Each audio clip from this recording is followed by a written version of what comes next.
Here's how I would start my journey to financial independence if I were starting today. I'm sharing this approach after reflecting on my path to financial independence, specifically the 7+ years that my husband and I have spent intentionally building wealth and using it to design a life we truly love. The approach I'm recommending isn't the fastest route to financial independence.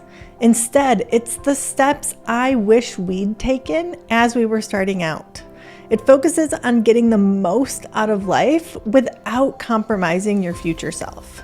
If you follow these 5 steps, you'll learn how to balance saving and spending while avoiding the major mistakes that we made. The first step I'd take on my financial independence journey today would be to understand what truly brings me joy. Many of us start this journey trying to escape something. That was my story. I pursued financial independence primarily to escape my toxic job. I thought if I could fast track my way to making work optional, I'd finally be free. Or so I believed. If I were starting over, I'd focus instead on discovering what lights me up from the very beginning. I'd try new experiences to understand what brings me genuine enjoyment. Then I would build my life around those things. Viewing your FI journey as a path of self-discovery leads to a more meaningful and fulfilling life. If you didn't need to work for a living, how would you spend your time? Take a moment to ponder this question. This question comes from the book Your Money or Your Life by Vicki Robin and Joe Dominguez. It was transformative for me. My journey became much more exciting once I seriously considered this question. At first, this question about how I would spend my time felt really overwhelming. It was really challenging to answer the question. That's why I suggest starting small. Identify what brings you joy, and then find ways to incorporate more of those things into your life. I've learned that life doesn't need to be defined by just one passion. It's perfectly fine to have many different interests. So when you consider how you'd spend your time, don't limit yourself to one thing.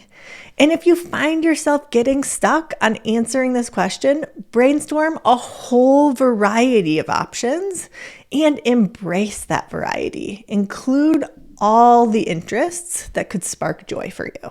The next step I'd take is making small changes to my life right now, not waiting until I reach financial independence, which is what I often hear people talk about in the FIRE community. When I first started pursuing financial independence, I fell into this trap. I saw it as all or nothing. I thought you were either financially independent and you could do whatever you wanted, or you weren't. And you had to keep grinding away and saving and investing to try to get there. My perspective has since evolved. I now understand that financial freedom happens gradually. You can make positive changes to improve your life while working toward financial independence, and there's no need to wait. FI isn't a finish line. It's a spectrum. With each step of wealth building, you gain more freedom and flexibility. Even in the early stages of your journey, you have meaningful options. When I first started my FI journey, I was in a toxic job. If I could go back and do it over, I'd prioritize finding a better work environment first.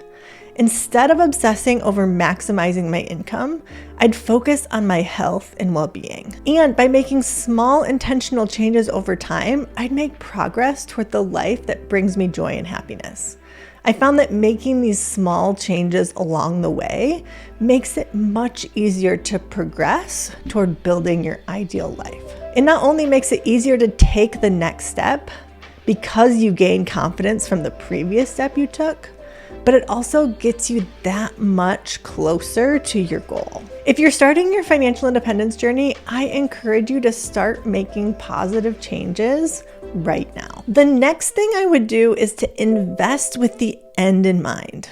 This is inspired by the habit, begin with the end in mind, one of Stephen Covey's 7 habits of highly successful people. It means thinking about your desired outcome before taking action.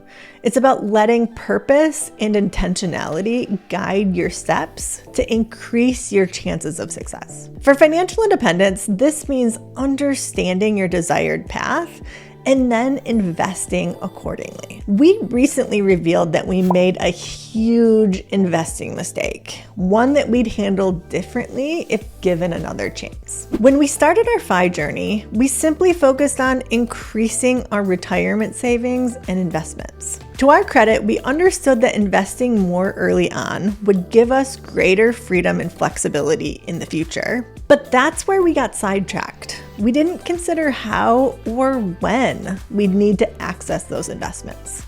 We overlooked planning for early retirement or a potential career downshift. Instead, we tried to maximize our tax-advantaged accounts like our 401ks and Roth IRAs. If I were starting over, I'd first envision my future lifestyle and use that to inform my investing choices. Knowing that I'd want to downshift my career in my 30s and eventually embrace semi-retirement, I'd invest more heavily in my taxable brokerage account for more flexibility before maxing out my 401k. Having more money in my taxable account would give me even more confidence to take risks and work less because I'd have more assets available to me before the age of 59 and a half. The taxable brokerage account is one of the most undervalued tools for early retirement or those considering downshifting their careers. Since we talk more about why this is the case in this video, I won't cover it fully here. You can watch the other video if you want to learn more about why this is an important consideration. As it turns out, most financial planners recommend that their clients have a mix of tax-deferred, tax-free, and taxable investments for ultimate flexibility. The best approach is to start with your end goal. Whether that's early retirement, shifting to part-time work in your 30s or 40s, starting your own business and taking on more risk, or something else entirely. Start with that end goal and invest in the appropriate buckets to be able to support that lifestyle in the future. If I were starting my FI journey today, I would avoid obsessing over the numbers. Financial independence has an interesting paradox.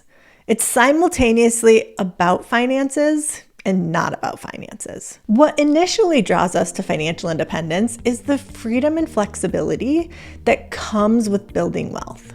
Money is simply the tool to achieve that freedom. Money itself isn't the goal. From personal experience, it's dangerously easy to become fixated on the finances. It's tempting to get lost in spreadsheets. This obsession with finances can make you lose sight of why you started pursuing financial independence in the first place, for the freedom and flexibility. That's why I recommend maintaining a healthy distance from the numbers.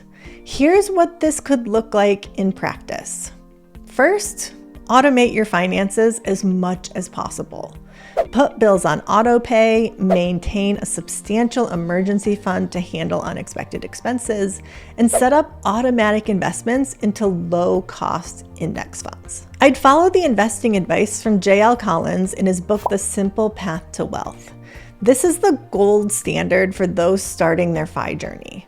Though instead of investing in VTSAX, I'd invest in FZROX simply because I prefer Fidelity to Vanguard, but either is a solid option. There's been recent discussion on whether J.L. Collins' approach is the best investment strategy for more savvy investors, but everyone agrees that it's the place to start. So as someone beginning their financial independence journey, I wouldn't let these debates prevent me from taking action.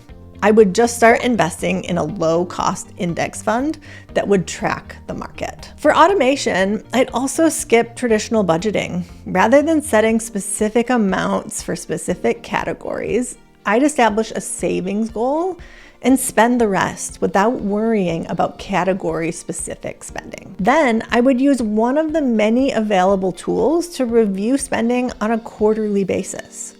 Understanding where your money goes is powerful for financial planning. We've used Empower for over 11 years and still recommend it because it meets our needs.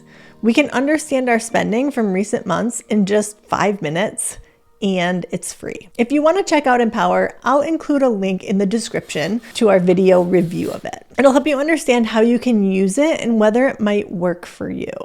There are many tools out there, so find one that works for you. The key here is finding that sweet spot, being intentional with your money without letting it consume you. Find systems and tools that work for you and enable you to get the most out of your life and your money. Finally, I would invest in a community of like-minded people. I found incredible inspiration and strength through relationships with others who share similar interests. This means attending or even hosting local meetups with others interested in financial independence, as well as participating in conferences and retreats. I'd invest time and energy in building lasting relationships, whether local or long distance. Some of my closest friends today are people who I met at conferences years ago. If I were starting over, I'd make this a priority from day one. Life is just simply better when shared with others. If you're looking for a community to support your financial independence journey,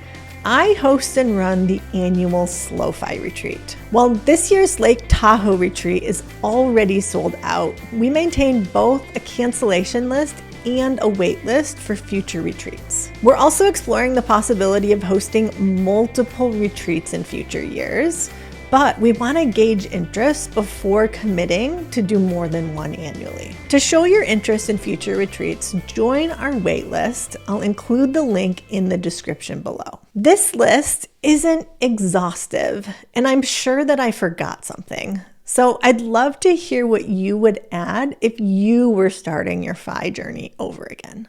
Let me know in the comments below. Pursuing financial independence doesn't have to feel like a constant grind where you're just waiting for the next financial milestone. That's why I recommend watching this video on how to leverage financial freedom all along your path. Thanks for watching, and you know the rest. Enjoy the journey.